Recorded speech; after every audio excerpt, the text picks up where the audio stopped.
നമസ്കാരം. എല്ലാവർക്കും ഒരിക്കൽ കൂടി കഥാലോകത്തേക്ക് സ്വാഗതം. നവരാത്രിയുടെ ഉത്ഭവവുമായി ബന്ധപ്പെട്ട് നിരവധി കഥകൾ പറയപ്പെടുന്നു. നന്മയ്ക്ക് തിന്മയെ ജയിക്കാൻ കഴിയും എന്ന സന്ദേശം ഉൾക്കൊണ്ടുകൊണ്ട് നവരാത്രിയുടെ ഉത്ഭവവുമായി ബന്ധപ്പെട്ട ഈ രണ്ട് കഥകൾ ഒന്ന് കേട്ടുനോക്കൂ.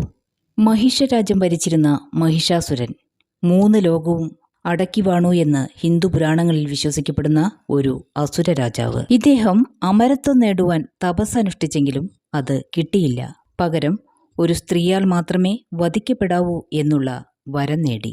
പിന്നീട് ഇന്ദ്രദേവനുമായുള്ള പകയും ദേവലോകം പിടിച്ചടക്കാനുള്ള അത്യാഗ്രഹവും കാരണം ദേവന്മാരുമായി യുദ്ധം ചെയ്തു. സജ്ജനങ്ങളെയും നിരപരാധികളെയും കൊന്നൊടുക്കുന്നത് കണ്ട് ഇതിനൊരു അന്ത്യം കുറിക്കാനായി ത്രിമൂർത്തികൾ അവരുടെ ശക്തിയാൽ ദുർഗാദേവിയെ സൃഷ്ടിച്ചു. മഹിഷാസുരൻ നേടിയ വരമനുസരിച്ച് ഒരു സ്ത്രീയുടെ കരങ്ങളാൽ മാത്രമേ മരണം സംഭവിക്കുകയുള്ളൂ.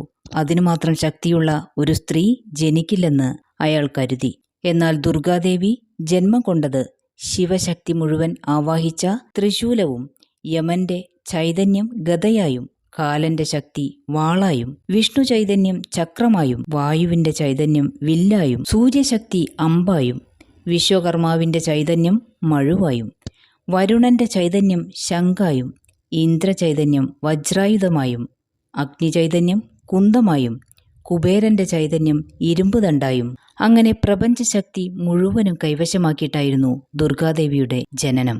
കൂടാതെ ഹിമാലയം വനത്തിലെ ഏറ്റവും ശക്തനും ധീരനുമായ സിംഹത്തെ വാഹനമായി നൽകുകയും ചെയ്തു.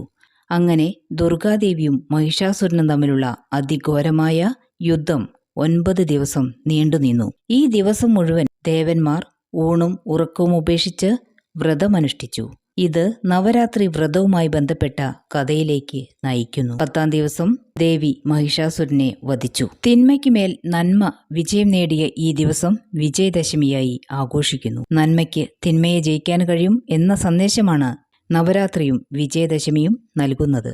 ഇനി നവരാത്രിയും വിജയദശമിയും രാമായണ കഥയുമായി ബന്ധപ്പെട്ട് ഒരു ഐതിഹ്യകഥയുണ്ട്. ശ്രീരാമൻ ലക്ഷ്മണനോടും സീതയോടുമൊപ്പം വനവാസത്തിന് പോയ സമയത്ത് രാവണൻ സീതയെ അപഹരിച്ചു കൊണ്ടുപോയി ലങ്കയിൽ പാർപ്പിക്കുകയും സീതയെ തിരിച്ചു കിട്ടാൻ രാമൻ പല മാർഗങ്ങളും തേടിയെങ്കിലും പരാജയപ്പെട്ടു.